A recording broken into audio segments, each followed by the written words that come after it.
Amar avait beau faire son examen de conscience, se déclarer coupable, criminel, il n'arrivait pas à se condamner sincèrement, ni à condamner Shebha. Il y pensait sans cesse et souffrait. Mais cette souffrance, il la voulait, il en avait besoin.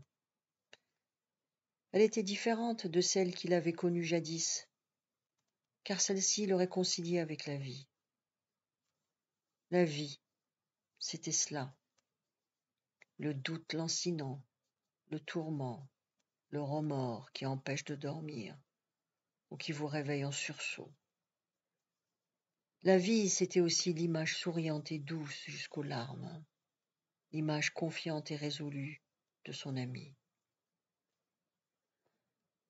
Parfois, il essayait de raisonner froidement, mais il ne voyait pas clair en lui.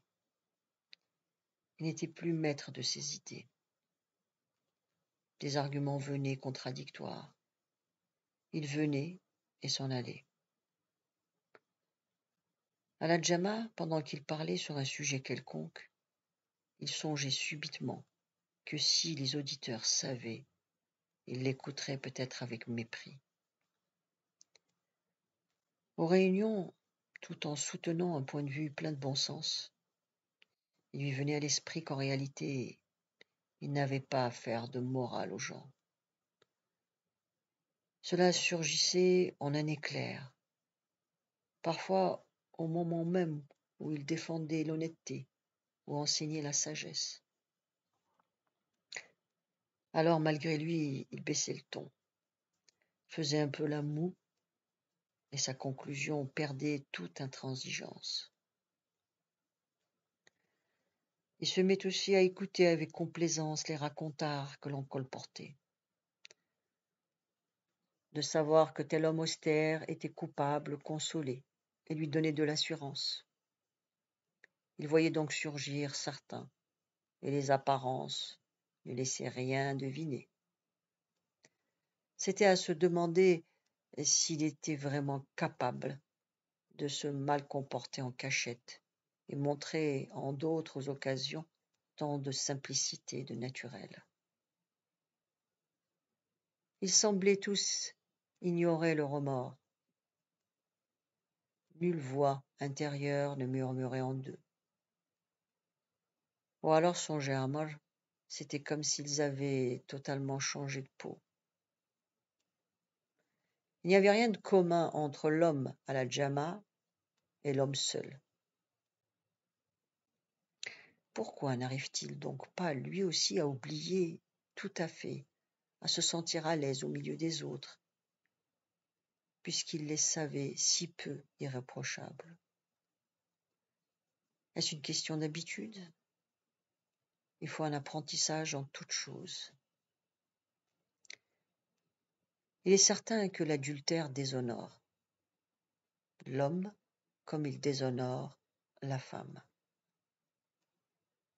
Mais combien s'en sont-ils réellement amoindris? Pourquoi demeure-t-il calme et continue-t-il à tenir avec arrogance un rôle qui ne leur revient plus? Chaque fois, il passait du doute à la certitude que sa conduite n'était pas réellement malhonnête. L'essentiel était de bien dissimuler, de ne pas rendre son oncle malheureux. Il suffisait que Slimane ne se doutât de rien. Dans l'esprit d'Amar, Madame n'était nullement un obstacle. Aucun remords de ce côté, car il se sentait toujours à elle, entièrement à elle. Il n'aurait pas compris qu'elle se plaignit. Il était tout au moins assuré sur ce point. Il savait qu'il ne l'oubliait pas, sa madame,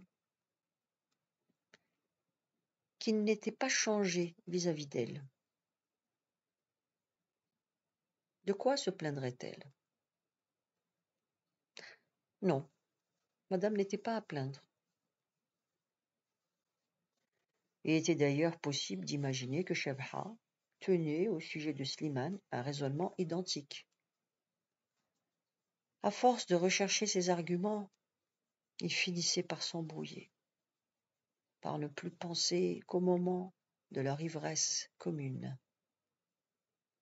Mais cette ivresse passée, les idées lui revenaient toutes claires, et à Shabha aussi, sans doute.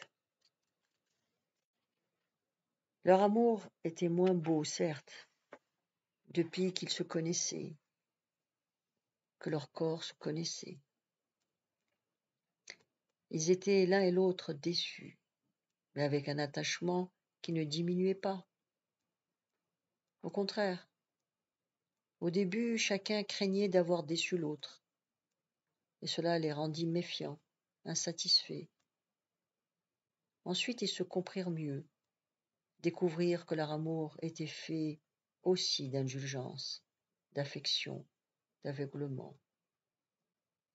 Ils s'acceptèrent tels qu'ils étaient, heureux même de se trouver des imperfections, des défauts, des faiblesses.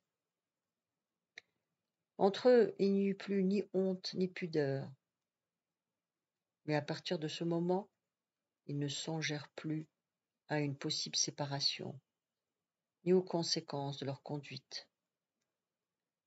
Il s'agissait de ruser avec les autres, de toujours se cacher, tout en multipliant les rencontres. C'était la vie ardente, la folie, l'imprudence. Il lui fallait cela pour retrouver son équilibre. Il n'avait rien connu jusque-là d'analogue. Cependant, ils allaient à l'aveuglette. Ils vivaient le moment présent pleinement. Et quand ils se séparaient, rassasiés l'un de l'autre, ils savaient qu'un autre moment viendrait, aussi heureux. Il ne manquait pas de prudence ni de finesse. Il en fallait pour ne pas éveiller les soupçons. Ce n'est pas si facile de passer inaperçu dans un pays où la méfiance est la première manifestation de la sagesse. Amar et Shabha pouvaient se voir chez elle en l'absence de Slimane. La jeune femme, dans certains cas, pouvait provoquer adroitement une absence. Mais cela risquait de donner un soupçon à son mari. Ils se rencontraient à Tixran. Très imprudemment, car les champs bourdonnent de travailleurs. Les chemins sont toujours fréquentés. Amar n'était pas précisément un Fallah, et Shabha n'était ni sa sœur ni sa femme. On pouvait les voir revenir d'un même endroit. Une fois, il n'y a rien eu à dire. Mais si cela se renouvelait, s'ils feignaient l'indifférence, ou si par précaution ils revenaient l'un après l'autre, peu importe le temps qu'ils mettaient entre eux, on commencerait à comprendre. Il y avait ce petit chemin à travers les jardins, derrière les maisons, qui mène de la demeure d'Amar à celle de Slimane. Chemin privé. Pendant la nuit, deux fous s'y rencontraient à l'obscurité, s'y étreignaient, pleins de fièvre et d'angoisse. Ils y échangeaient des baisers et des propos sans lien, inachevés, des mots pressés de sortir parce qu'ils avaient brûlé leurs lèvres toute la journée. Mon ami, j'ai peur. Nous sommes épiés. Hammama et Houssine nous soupçonnent. Non, tu penses toujours au bruit du portail. Il n'y avait personne, j'en suis sûr. Il y a autre chose. Aussi, il me regarde drôlement chaque fois que je le rencontre. Et moi, depuis que j'ai remarqué ses mauvais regards, je passe sans lui dire bonjour. Tu fais mal. Il va peut-être s'étonner. Il vaut mieux rester naturel. Non, je ne me trompe pas. Je le connais assez. Sa fatuité lui fait croire que toutes les femmes veulent secrètement de lui. Il pense que peut-être... Oh, l'animal. Je sais ce que je dis. Il doit croire que maintenant, je suis devenue facile.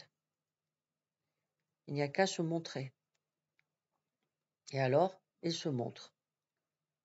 Est-ce à manquer de respect? Non, mais voilà 3 fois que je le rencontre seul sur la route de Tisgrán. Il a dû guetter mon passage. Je le surveillerai. Inutile, je peux me défendre. Mais tâche de savoir. Il se mettra peut-être à parler. Nous verrons, ne te tracasse pas. Je crains qu'il n'agisse auprès de Slimane. Il pourrait s'arranger à lui donner l'éveil.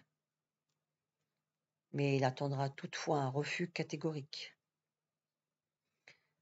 Oh mon amour, crois-tu que je ne souffre pas assez comme cela?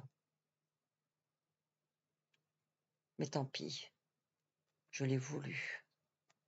Chut, ne parlons plus.